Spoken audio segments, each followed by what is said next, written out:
Scaredy camp. Sarah and I are drifting off to sleep when we heard something scraping against the tent. "Did you hear that?" Sarah whispered. I'd nod, and we wait to see if it will repeat. Rain patters against the nylon, and I can hear it striking the surface of the nearby lake. The downpour started as soon as we arrived at the campsite just outside town. So Sarah and I have barely left the tent.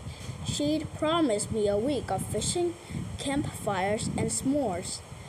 That returned into endless rounds of goldfish while her dad fished for trout in a rain slicker. The rain continues, sounding like white noise on the radio, but the scraping doesn't return. It was probably a leaf or something falling off the branch overhead, I say, but Sarah doesn't look convinced. She huddles deeper into her sleeping bag and closes her eyes. I do the same, allowing the rainfall to lull me into slumber. I wake to Sarah shaking my shoulder, her eyes wide in terror. "I heard it again," she says. "Something is definitely outside." "It's probably just your dad checking up on us or going to the bathroom," I grumbled, rubbing my eyes. "Why would he be scrapping against the tent?"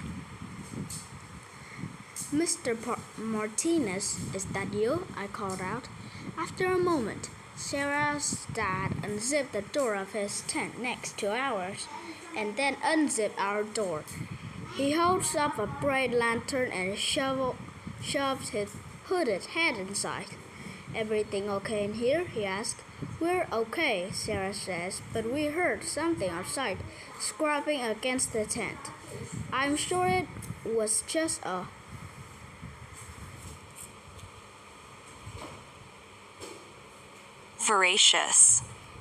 voracious bear looking for an easy feast," he says, smiling. "Not funny, Dad." It was a perfectly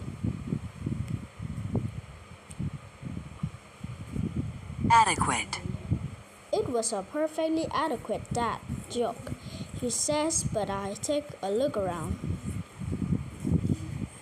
We both thank him, and he zips our tent.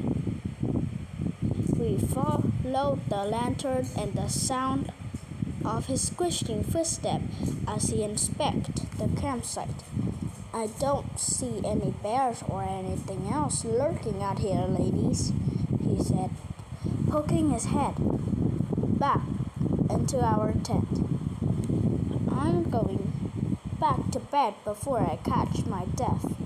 You girls sleep tight and holler if you need anything." We thank him again, and I hunker down into my bag, hoping this will be the end of it.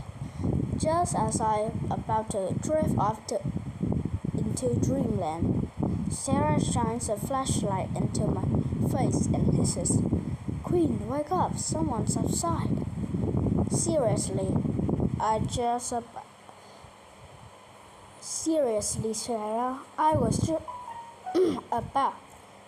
just about to final zonk out, I say with a groan.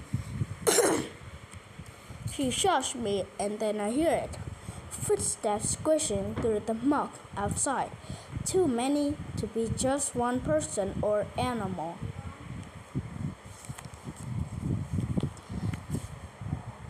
Sarah whimpers, and suddenly the footsteps fall silent. She desperate grasps the flashlight under her face as if she were telling a ghost story. Then something struck the side of our tent, and we both jumped.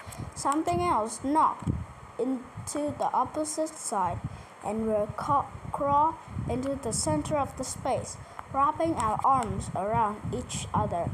The tent wall started to shake violently as if we were sitting in the middle of a tornado. Outside we heard laughter. We both screamed. Just as quickly as the shaking of the tent began, it ends, leaving us clinging to each other, listening to the rain pattern. I'm terrified, Sarah says. I clear my throat, trying to act as though I'm not petrified, and say, probably just the wind. The tent door opened and we screamed as Sarah's dad shoved his head inside. Why are you screaming? Something just made the tent shake like crazy, Sarah squeals. Her dad began. I didn't hear anything, but I was sound asleep before you started scratching. Since the rain stopped, it was most likely the last gasp of the storm. He leaves and we listen to him squishing around the campsite. He doesn't find anything and returns to his tent. Sarah sighs and says, I don't think I'll be sleeping anymore tonight. Well, if we're not going back to sleep, we can take a look around ourselves, I say as I start pulling on my shoes. Sarah shoots me an expression of surprise and fright.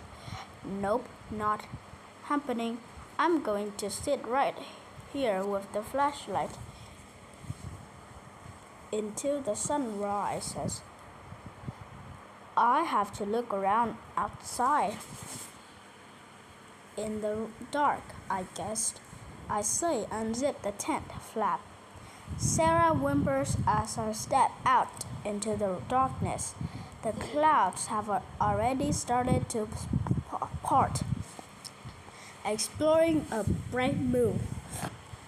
I stand outside the tent for a minute as my eyes adjust to the darkness. My shoes make little sucking and squishing noise as I walked. Behind me, Sarah's flashlight beam bounced around the campsite as she climbed from the tent. I turn around to help Sarah just as her light flashes across something in the tree overhead. Sarah, shine the flashlight up there, I whispered, pointing above our tent. The bright beam reveals an old-looking lantern suspended from the branch. It wasn't there when we arrived at the camp. Without a word, Sarah hands me the flashlight, scrambles up the tree and grabs the lantern. She starts to climb down and stop. Quinn, look, she says, jabbing her finger at the tent. I raise the light and shine it on the top of our tent. It's covered in small, streaked, muddy handprints, as if children were pawing at our tent or trying to climb on top of it. Sarah climbs down the tree, and we inspect our find. It's a very old lantern with thick glass on the sides, but it's low as though it's still filled with fuel. I want to go home, Sarah whines. Morning isn't far away, I say, trying to calm her as much as myself. Let's play some goldfish until the sun comes up. Sarah gives me a sad nod, and we climb into her tent. Just as I'm zipping up the flap, I think I see the figure of a child standing in the shallow water near the shore.